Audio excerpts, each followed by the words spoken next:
Salam olahraga, apa kabar teman-teman semua? Semoga dalam keadaan sehat. Mengenai dari laga kemarin malam itu L1 ya, mudah-mudahan untuk laga malam hari ini lebih baik. Oke, untuk laga ini terlihat Manchester menghadapi Fulham ya.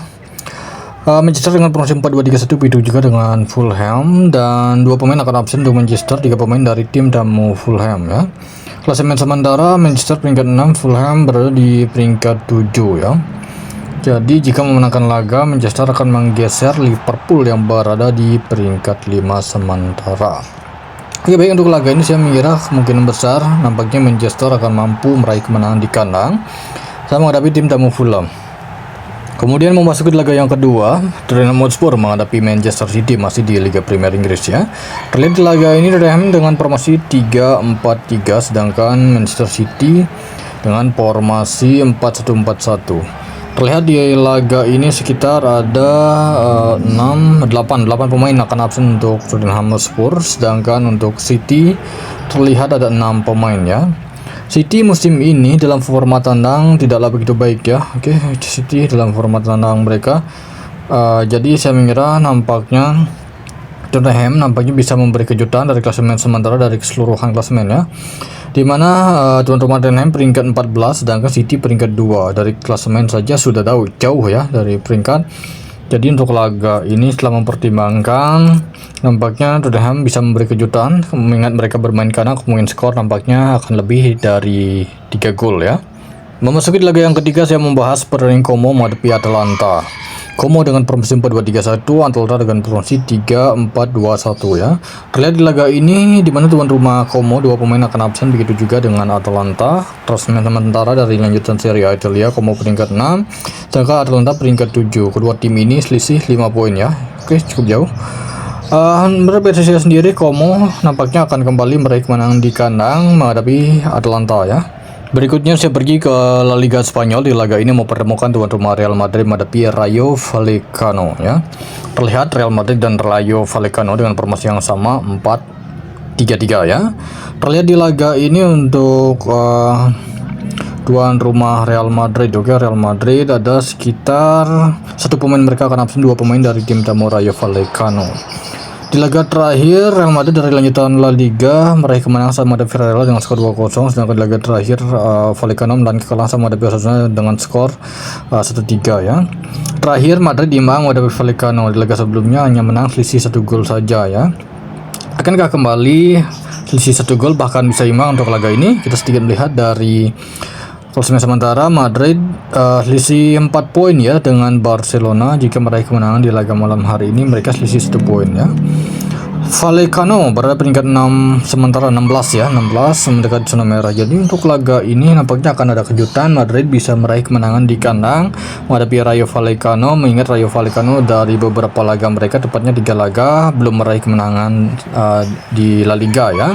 Saya mengira kedua tim akan bermain terbuka sejak menit awal. Kemungkinan masih Real Madrid mampu meraih kemenangan melebihi dari selisih 1 gol. Memasuki laga yang kelima, saya membahas pertandingan Getafe menghadapi Celta Vigo. Terlihat di laga ini Getafe dengan formasi 5-3-2, sedangkan Celta Vigo dengan formasi 3-4-3. Ada satu pemain akan absen untuk Getafe, sedangkan Celta Vigo terlihat di laga ini 2 pemain ya. Klasemen sementara Getafe ini tim berada di peringkat 17 zona merah, selisih 2 poin, bukan 2 poin, 1 poin dengan Mallorca.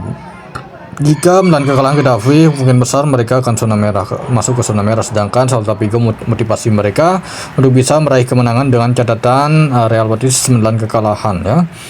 Jadi bisa menggeser Real Betis dan Celta Vigo menangkan laga. Tapi untuk laga malam hari ini nampaknya untuk Getafe dari format cukup baik. Saya mengira Getafe akan cukup sulit untuk ditumbangkan oleh Celta Vigo. Saya mengira laga ini bisa berakhir di skor imbang, bahkan nampaknya Getafe bisa meraih kemenangan, mengingat di head-to-head terakhir, pertemuan terakhir Getafe memenangkan laga di kandang Celta Vigo dengan skor 2-0 ya. Laga bisa dimenangkan oleh tuan rumah Getafe. Berikutnya saya pergi ke Bundesliga Jerman. Di laga ini mempertemukan tuan rumah Stuttgart menghadapi Freiburg ya. Formasi yang sama untuk kedua tim 4-2-3-1. Kedua tim sama-sama memiliki satu pemain yang akan absen. Terlihat di laga terakhir, Stuttgart meraih kemenangan dari lanjutan Bundesliga ya, saat menghadapi Gladbach dengan skor 0-3, sedangkan Freiburg di laga terakhir mereka dari lanjutan Bundesliga Jerman meraih kemenangan di kandang sama menghadapi Cologne dengan skor 2-1. Head-to-head terakhir kemenangan Freiburg di kandang saat menghadapi Stuttgart dengan skor 3-1. Oke, sedikit melihat forma kandang Stuttgart. Jadi kesimpulan saya mengira ini Stuttgart tim yang bagus bermain kandang ya. Ini dia Stuttgart, tim yang bagus bermain kandang.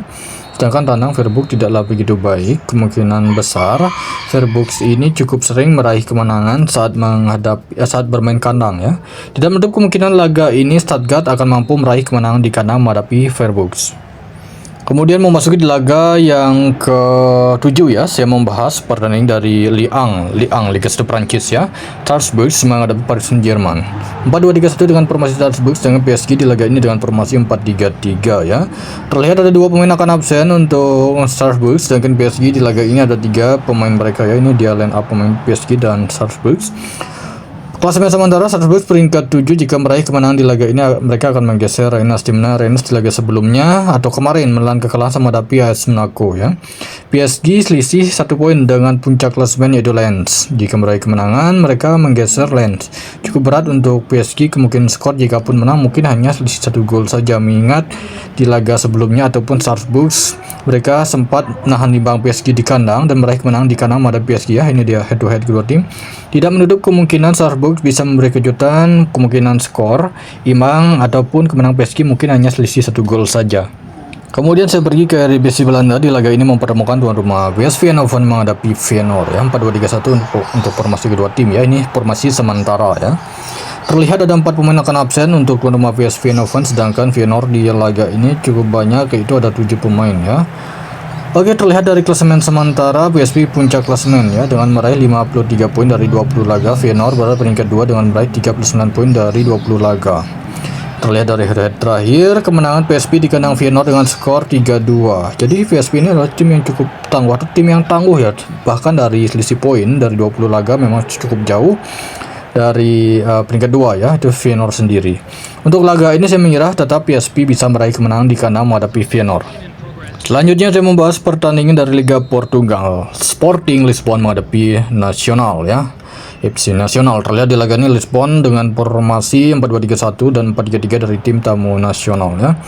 Oke, terlihat ada 5 pemain akan absen untuk tuan rumah Sporting Lisbon dan 3 pemain dari tim tamu Nacional. Terlihat di laga terakhir dari lanjutan Liga Portugal ya, Sporting menangkan laga di kandang Aroca dengan skor 2-1, sedangkan Nacional di laga terakhir mereka meraih kemenangan di kandang sama menghadapi Rio Ave dengan skor 4-0. Head-to-head terakhir kemenangan Sporting Lisbon di kandang Nacional dengan skor 4-1, dan laga malam hari ini laga kandang Sporting Lisbon setelah mereka kembali dari Liga Champions ya. Terakhir menghadapi Bilbao dari lanjutan Liga Champions dengan skor 3-2 kemenangan Sporting ya. Untuk laga ini saya mengira Sporting Lisbon masih mampu bisa meraih kemenangan di kandang, kemungkinan skor melebihi dari selisih 1 gol.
Substitution for Paris Saint-Germain, number 4, Raúl.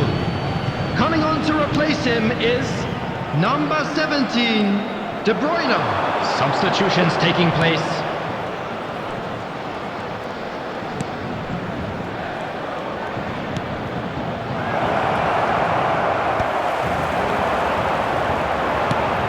There will be 3 minutes added time.